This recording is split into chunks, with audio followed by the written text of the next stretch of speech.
पहले ज़माने की बात है, किसी शहर में एक सौदागर रहा करता था। यह अपनी तिजारत की गरज से बहुत दूर जाता और 4-4, 5-5 साल अपने घर लौट आता। एक दफ़ा जब वो तिजारत की गरज से सफ़र पर जाने लगा तो उसका छोटा बेटा, जिसे सौदागर बेहद मोहब्बत करता था, दौड़ता हुआ आया और बाप के टांगों से लिपट गया। सौदागर ने अपने लाडले बेटे को बहुत समझाया और समझा बुझा कर मनाने की कोशिश की, मगर वो लड़का एक ना माना और लगातार यही कहता रहा, अब्बा जान, मेरा जी नहीं करता कि आप सफर पर जाएं। बस एक दफा आप अपने काफिले में से किसी और को भेजिए, बस एक दफा। जब सौदागर सफर पर जाने की तैयारी कर रहा था तो उसका बेटा फिर से जिद करने लगा और कहा, बस इस दफा आप अपने काफिले में से अपनी जगह किसी और को भेजें। सौदागर की बीवी, जो चुपचाप खड़ी है सब देख रही थी, बोल पड़ी, मियाँ, ना जाने क्या बात है, आपने जितने भी सफर किए कभी मुझे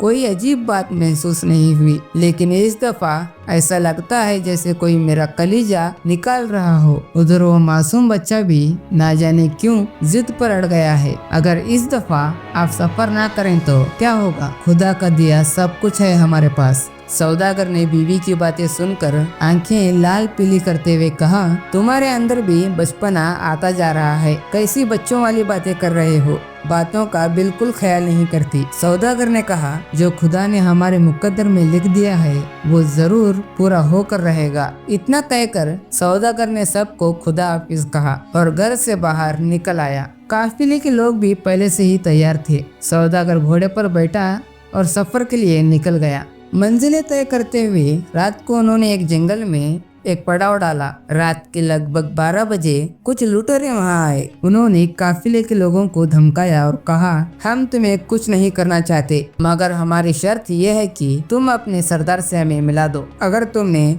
इसमें कोई भी चालाकी की तो याद रखो, तुम्हारा सारा सामान लूट लिया जाएगा। ये सुनकर काफिले के लोगों ने लुटेरों को जवाब दिया, हमें छुपने की क्या जरूरत है। काफिले के लोगों ने कहा, हमारा काफिले का सरदार बहुत अल्लाह वाला आदमी है, आइए हमारे साथ। वो सामने के ठेमे में आराम कर रहे हैं। लुटेरों ने काफिले वालों के साथ चल दिया। सरदार के खेमे के पास जाकर सब लोग बाहर खड़े हो गए। एक शख्स खेमे के अंदर गया और सौदागर को जगाकर कहा, सरकार, कुछ लोग बाहर खड़े हैं जो आपसे मिलना चाहते हैं। सरदार ने फौरन जवाब दिया, उन सबको अंदर बुला लो। ये सुनकर लुटेरे खुद ही खेमे में दाखिल हो गए। सरदार ने बड़ी मोहब्बत से उनके साथ हाथ मिलाया और कहा, तशरीफ रखिए। सब के सब बैठ गए। सौदागर ने उनसे पूछा, हाँ भाई, मुझे बताएं, आप लोगों को इस नाचीज से क्या काम है? लुटेरे, जो पहले धमकाने की नीयत से आए थे, सौदागर की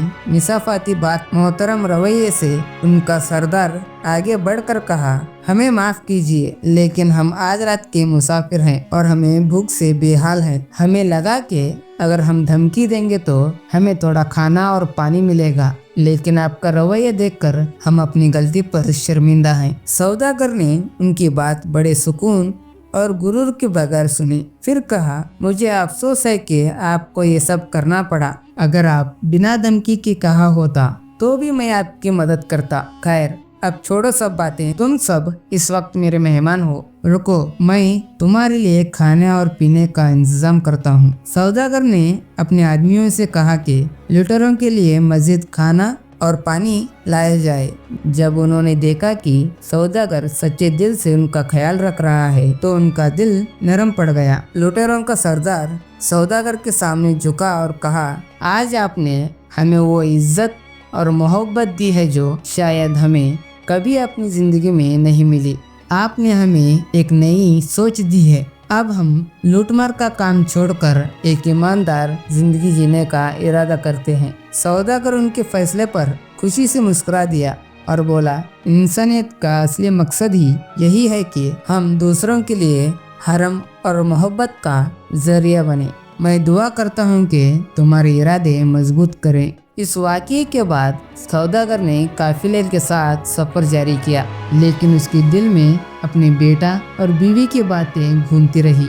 उसने सोचा, शायद मेरी बीवी और बेटा जो कह रहे थे उसमें कुछ खास बात थी। जब वो अपने सौदे से फारिग हो गया तो सौदागर ने सोचा कि देर न करते हुए वापस अपने घर लौट चलते हैं। सौदागर घर आया और अपनी बीवी और बेटे को गले लगकर बोला, तुम दोनों की बातें मेरी जिंदगी की सबसे बड़ी सबक बन गया है। इंसान को हमेशा अपनी ज़मीर की आवाज़ सुननी चाहिए। हमें इस कहानी से ये सीख मिलती है कि इंसानियत, मोहब्बत और ईमानदारी सबसे बड़ी दौलत है और ज़िंदगी के फैसले हमेशा समझ और दिल की आवाज़ सुनकर करनी चाहिए। अगर आपको ये कहानी पसंद आई हो तो अपनी राय ज़रूर बताएं। चलिए, इसी के साथ आपका भाई आपसे विदा लेता है। मिलेंगे अगले ऐसे ही मज़ेदार कहानियों के साथ। खुदा हाफिज़।